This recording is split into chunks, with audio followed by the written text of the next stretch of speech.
Hi, I'm Dr. Paul Wood, and today I want to talk to you about your growth and development. Growth and development? But I'm an adult. I'm a growing up. Surely I've finished growing and developing, you say? No, you haven't. One thing we know from the research, but also from our anecdotal experience of actually living life, is that we continue to grow and develop, even as an adult, long term. And what we know from the research is that there are two general areas of development that we experience. One is content development. This is just about the facts, the knowledge, the understanding we have of the world. So it's about filling the cup, knowing more things. That's content development, and that carries on throughout our life. It makes you great at the morning quiz, all of those sorts of activities. The other area in which we also develop is capacity. And capacity is not about what we know, but how we know. It's about being able to engage with greater complexity. It's about being able to think more systemically, see interdependent relationships between things, about our capacity to more effectively deal with ambiguity and navigate the world. It's not about filling the cup, it's about growing the cup. And I love this because it reminds me of the Plutarch Quote. Plutarch, probably most well known for being the author of Lives, a collection of essays on the biographies of famous Greeks and Romans of his period. But his quote was, "The mind is not a vessel to be filled, but a fire to be kindled." And that's what we're talking about when we're talking about capacity development. That's the area that's going to have the greatest meaning and impact for you in your life.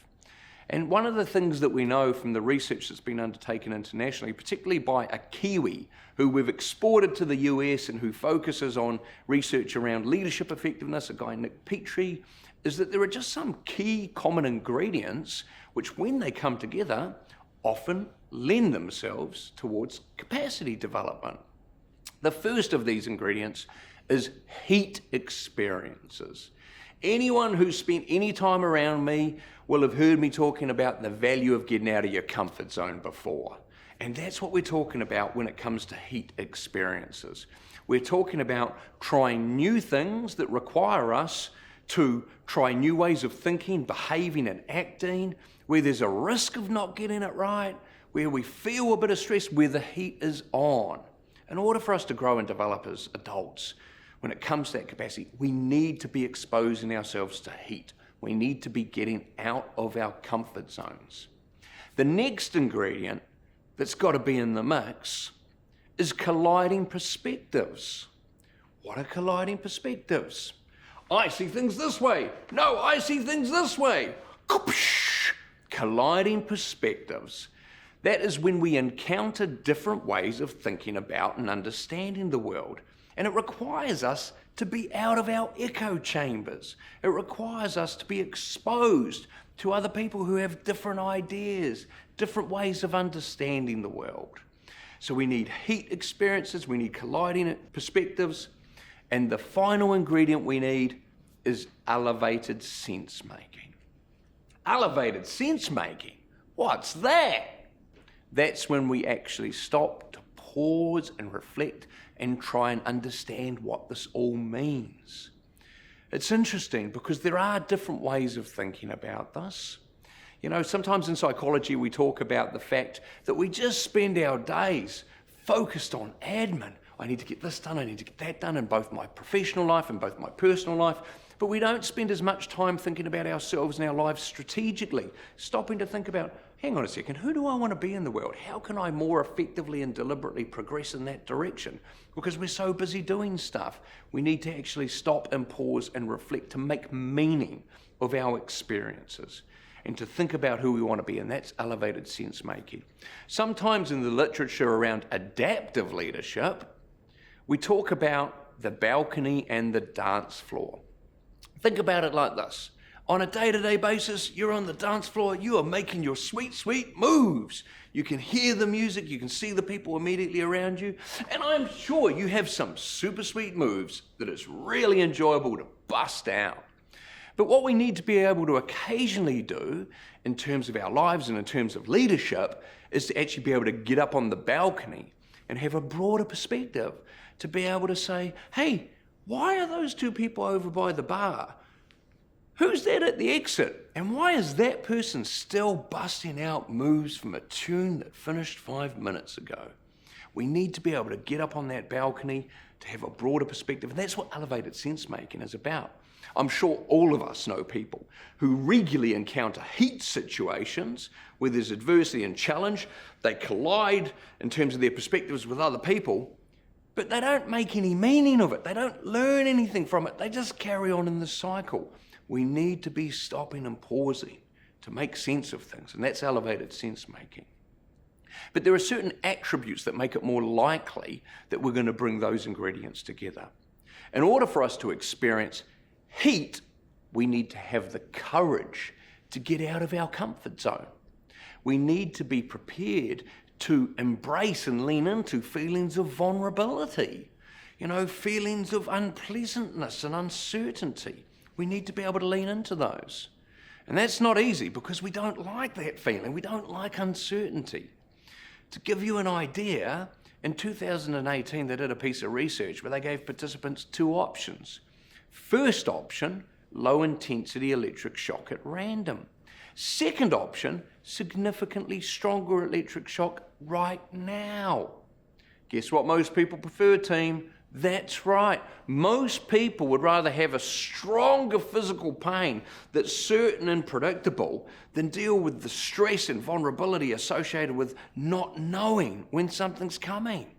And that's why we don't like heat experiences a lot of the time, because it's easier not to step into them, not to embrace them, to stay in our comfort zones. We need courage in order to be able to do that. And I'll tell you this right now, when we think of courage, we often think of big stuff.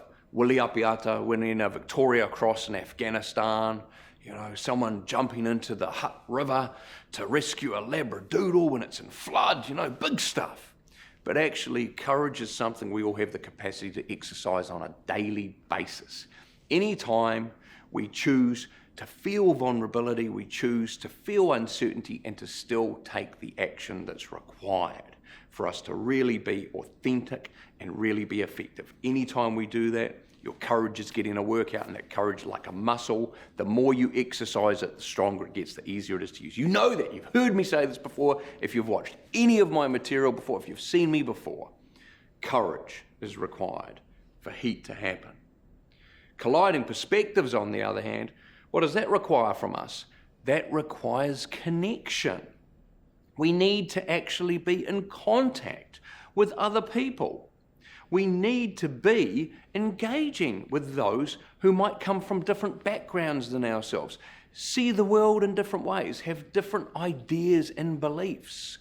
If we're not connecting with those people, then we're only going to hear thoughts and ideas and beliefs that reinforce our preconceived notions, our own understanding of the world. It's so interesting. The work of Jonathan Hyatt, who's a brilliant thought leader in psychology, particularly around moral reasoning and political identification.